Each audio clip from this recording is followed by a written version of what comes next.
Hey everyone, welcome to Gastromania. If you're new here, I'm Lee and our channel uploads 2 recipes a week. Today's recipe will be Korean Soft Tofu Stew, or Soondubu Jjigae. It's a really hearty Korean soup dish that is popular outside of Korea and it can be done in under 20 minutes. A must-have in the repertoire of dishes in a modern-day busy student. Let's get into this recipe.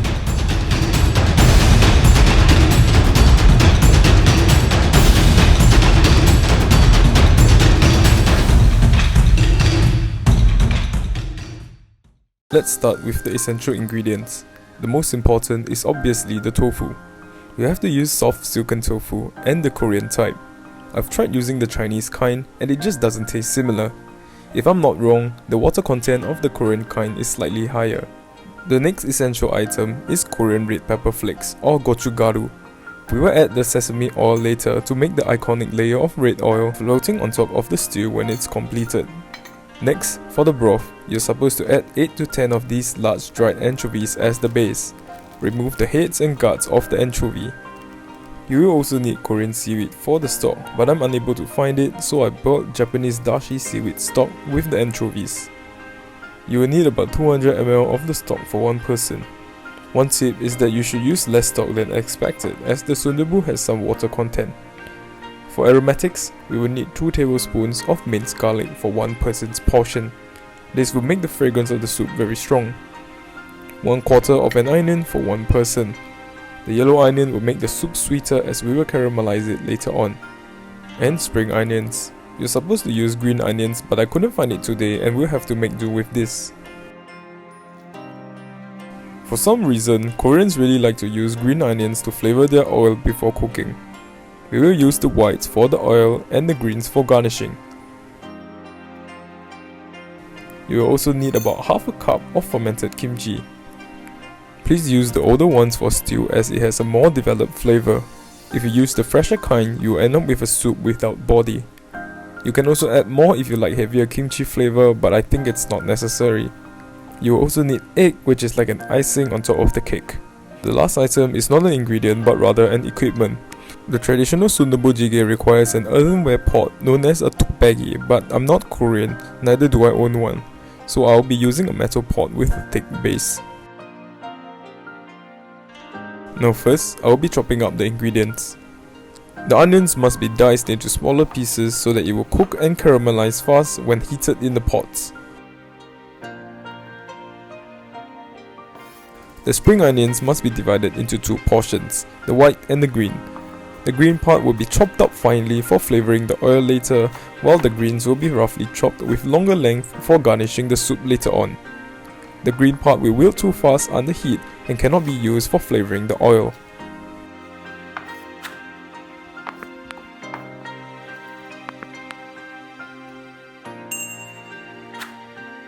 These are all the aromatics chopped up for about 4 people's portion. Next, let's talk about the optional ingredients. First, the mushrooms. These are perfect for vegetarian as the essential ingredients do not require any meat as long as you don't use kimchi that contains prawn paste inside. 2 mushrooms that are suitable will be Enoki and king oyster mushrooms. Both are able to withstand heavy stewing and will come out well textured after boiling. For meat, you can add either pork belly or chicken. I'm using about 150 grams of pork for myself as I like how the soup tastes after the fat has rendered out. I think the original recipe calls for the use of pork belly as it makes the soup more flavourful after the fat renders out. Another meat you can add is chicken. I'm using about 350 grams of chicken for my family's portion as they do not wish to eat pork for the night. While preparing the Enoki mushrooms, you can slice the roots off with the packaging with a sharp knife to save time.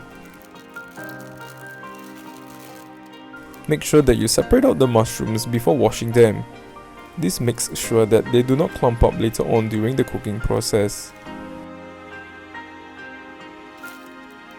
Next, slice up the king oyster mushrooms not too thinly.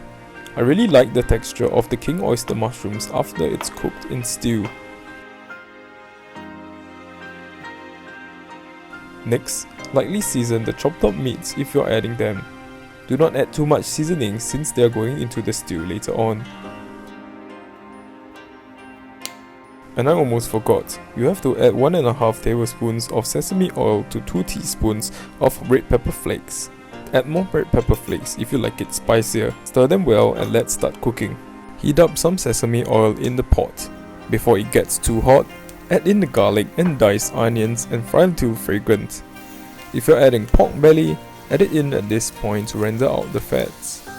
When it's about half cooked, add the white parts of the spring onions. When the pork belly is cooked, add the kimchi and juices if you have any.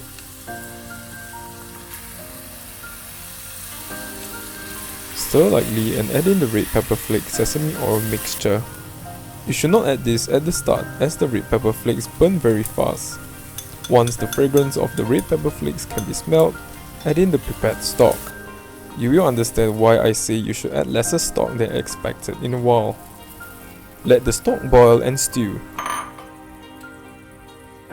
After about 3 minutes of boiling, add in the mushrooms if you're adding any. Prepare the soft tofu by slicing the tube in the middle. I will be adding about half a tube for one person.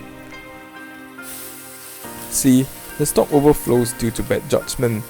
You should not have the water level too high when you add the soft tofu, otherwise this will happen. Keep it at most at 3/4 of the maximum water level. Use a spoon or a pair of chopsticks to lightly break up the soft tofu to bite-sized pieces. Do not break it up too much, otherwise you can't taste any of it and it doesn't look good on Instagram. Bring the stew to a boil and add in the egg. Garnish the soup with the spring onions and off the fire. If you have a tukbegi, you can add these too after turning off the fire as it retains heat very well even after serving. Before serving the stew, I'm preparing one more side dish that I learned from Mangchi's channel with some modifications. It's really easy to make in 3 minutes. Lightly blanch about 200 grams of soybean sprouts for 2 minutes. Add in some of the spring onions to enhance its flavor. Add in 1 tablespoon of red pepper flakes. Add in more if you like spicy food. Add in 1.5 tablespoons of sesame oil. 1 tablespoon soy sauce. Mix it up in the mixing bowl by hand. 1 tablespoon gochujang. If you have roasted sesame seeds, add it too. And mix it well by hand and it's ready for serving. What a feast in 20 minutes. This meal is also pretty balanced with soup, meat, veggies and rice. It's really hearty to have this meal after a hard day's work at office or school.